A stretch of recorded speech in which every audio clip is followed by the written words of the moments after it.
C'est un honneur pour moi de vous accueillir encore une fois dans l'émission Kangoka. Mon nom est Chris de Komana. Aujourd'hui, nous sommes jeudi. Nous continuons avec l'enseignement sur le changement de mentalité. Et depuis le début de cette année, on parle sur la dot. Je vous ai montré qu'il s'agit d'un obstacle très sérieux dans beaucoup de ménages. Je ne pense pas qu'il y a un problème de dot dans les pays occidentaux, mais en Afrique, c'est quelque chose de très sérieux. Et je prie pour que le Seigneur vous visite à travers ces enseignements pour changer de mentalité. Parce que la mentalité doit changer. Si la mentalité ne change pas, on va rester dans les mêmes choses. Je vous ai dit qu'en Afrique, on considère la fille par rapport aux dépenses. Que tu commences à calculer tout ce que tu as dépensé. Il a étudié, tu l'as élevé, tu as fait toutes ces choses et c'est comme si tu veux que celui qui épouse ta fille te rembourse l'argent que tu as dépensé sur ta fille. Mais j'ai une question ici. La question est la suivante. Si vous exigez $1000 par exemple, $2000, $3000 pour que ta fille soit dotée, est-ce que tu penses que ta fille vaut vraiment $3000 ou $4000? Voilà pourquoi la mentalité doit changer. Ta fille vaut mieux que les milliers de dollars qu'on peut te donner. Dans beaucoup de traditions africaines, la fille, au moment du mariage, surtout pendant la dot, la fille est traitée comme une marchandise. C'est-à-dire, on négocie. On négocie et on arrive à un prix qui arrange les deux côtés. C'est-à-dire que le père exige un certain montant et la famille de la fille ou le père de la fille, lui, il propose et on négocie comme si on vendait une marchandise ou une vache. Dans certains pays comme au Burundi, quand on parle de la fille le jour de la dot, on parle de la fille comme une vache. On ne parle même pas d'une fille, on parle d'une vache. Parce que la vache, c'est quelque chose de très précieux dans notre culture. Donc, je veux que vous compreniez qu'à l'époque, dans beaucoup de cultures africaines, la fille est une source de richesse. C'est une opportunité pour le père de la fille de s'enrichir. Beaucoup s'enrichissent, ils cherchent de l'argent, comme c'était à l'époque. À l'époque, il y a 50 ans, même plus, dans beaucoup de cultures africaines, quand ta fille est mariée, c'est vraiment une opportunité d'avoir 2, 3, 4 vaches, parfois 5 vaches, et ça te permet de t'enrichir. Ça résolvait beaucoup de problèmes économiques. Et quand les gens viennent le jour de la cérémonie, la bière qu'on buvait, c'est le père du jeune homme qui a mené à boire. C'est-à-dire que le père de la fille ne dépensait rien. Tout ce que vous buvez lors de la cérémonie, c'est la famille du jeune homme qui a mené ça. Et en plus de ça, tu as des vaches. Donc ça veut dire que tu gagnes. Mais aujourd'hui, c'est très différent. Dans beaucoup de cultures africaines, il y a beaucoup de cérémonies, de grandes cérémonies et toutes les dépenses, ça vient de l'argent que tu as eu de la dot. Par exemple, dans mon pays, l'argent qu'on dépense, ça vient de l'argent de la famille du jeune homme. Ça veut dire que finalement, l'argent qu'on t'a donné, tu vas dépenser une grande partie pour les cérémonies et rien que pour impressionner les invités. Donc, vous comprenez que c'est différent du temps où tout l'argent venait de la famille de la fille et c'était juste une opportunité pour s'enrichir, pour avoir une aisance économique. Mais aujourd'hui, c'est plus pour la forme, c'est plus pour impressionner. Et il faut qu'on en parle aujourd'hui. Dans beaucoup de cultures africaines, c'est un sujet tabou. On ne veut pas toucher, on laisse les choses comme ça, mais il faut que la mentalité change. C'est-à-dire qu'il faut que dans 10 ans, 20 ans, les enfants qui nous écoutent, les jeunes qui nous écoutent, s'ils changent de mentalité, les choses vont changer dans les années à venir. Dans Matthieu 7, verset 12, Jésus a dit, tout ce que vous voulez que les hommes fassent pour vous, faites-le de même pour eux. Et ici, il parlait des relations entre les hommes en général. Mais aujourd'hui, je m'adresse au père de la fille. J'aimerais te demander de te mettre à la place du jeune homme qui vient épouser ta fille. Il aime ta fille, il a prié, ils sont convaincus que c'est le plan de Dieu. Maintenant, il heurte un obstacle qui est la dot. Il n'a pas les moyens de te donner l'argent que tu veux qu'il te donne. Et par conséquent, il va contracter une dette. Pourquoi est-ce que tu veux qu'il s'endette pour épouser ta fille? Parce que lui et ta fille, ils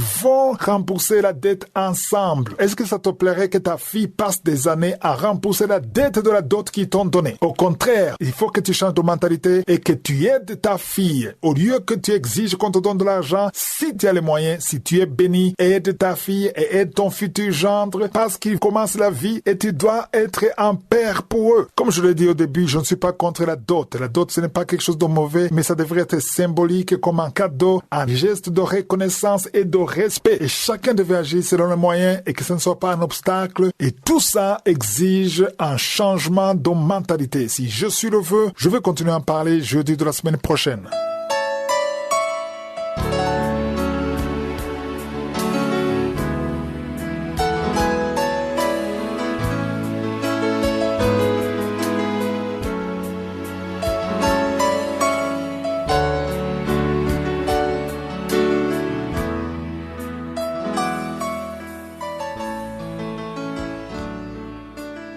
Nous sommes maintenant dans la deuxième partie, c'est-à-dire le moment de l'enseignement. Nous continuons à étudier sur le livre des Thessaloniciens. Nous sommes encore dans 1 Thessaloniciens chapitre 4. Dans ce chapitre, nous parlons de la venue de Jésus, l'avènement de Jésus. Comment est-ce que Jésus va venir prendre l'église? La dernière fois, je vous ai parlé du retour de Jésus et de la résurrection. J'ai pris assez de temps pour expliquer la différence entre la résurrection dont on parle dans le premier livre de Thessaloniciens chapitre 4 et la résurrection dont on parle dans Apocalypse chapitre 20. Ce sont deux résurrections différentes. J'ai pris le temps pour expliquer et je vais encore y revenir. Dans 1 Thessaloniciens 4, on parle des saints qui vont ressusciter lors de la trompette quand Jésus va venir pour prendre l'église. Ils vont monter avec les saints qui seront sur la terre. Quand je parle de saints, je parle de ceux qui ont été sauvés, ceux qui ont accepté Jésus comme leur Seigneur et Sauveur. Mais dans Apocalypse chapitre 20, on parle de la résurrection de ceux qui ont été décapités pendant les 7 ans. Parce que quand Jésus va prendre l'église, il y aura la persécution. L'antéchrist ne sera plus caché. Parce qu'aujourd'hui, on parle de l'antéchrist,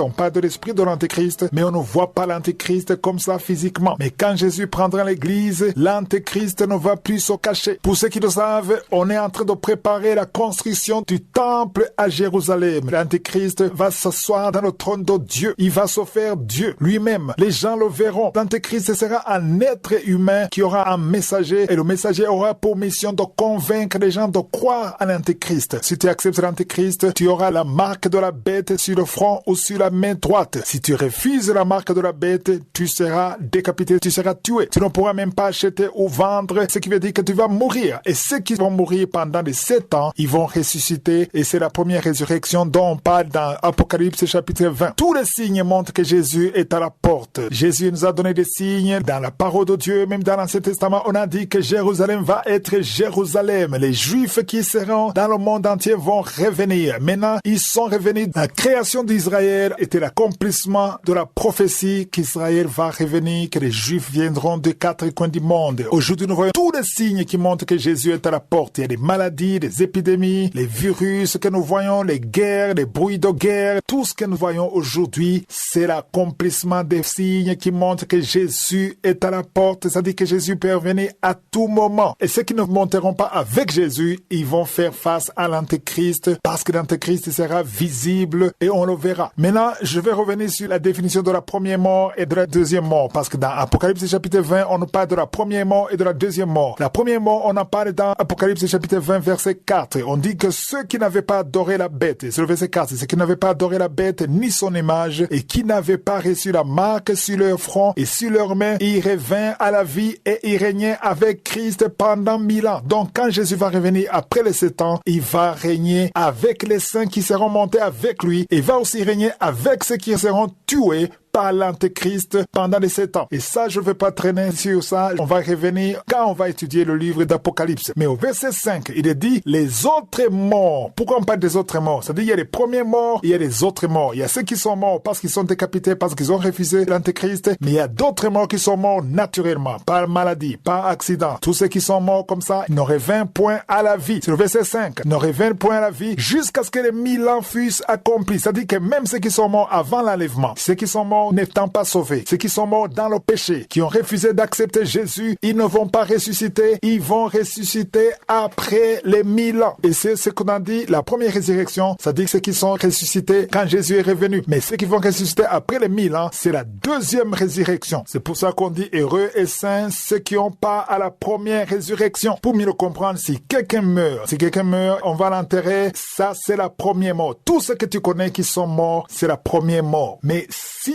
ils ne sont pas sauvés, s'ils sont morts dans le péché, il y a encore une autre mort qui les attend. Il y a la deuxième mort, c'est la mort de l'âme. C'est ce qui est dangereuse parce que cette mort t'emmène en enfer dans les temps de feu. Mais si tu es sauvé, il n'y aura pas une deuxième mort. Je le répète, pour tous ceux qui sont sauvés, tous ceux qui sont morts étant sauvés, ou toi qui m'écoutes, qui acceptes Jésus, et si tu meurs aujourd'hui, tu n'auras qu'une première mort. Il n'y aura pas une deuxième mort. Malheur à ceux qui auront la deuxième mort, parce que la deuxième mort, c'est pour être jugé et être jeté dans les temps de feu avec le diable et les démons. C'est la mort de l'âme et je te souhaite de ne jamais connaître la deuxième mort. Si je suis le veux, je vais continuer à expliquer cela dans un cas de demain. Soyez tous bénis et passez une excellente journée.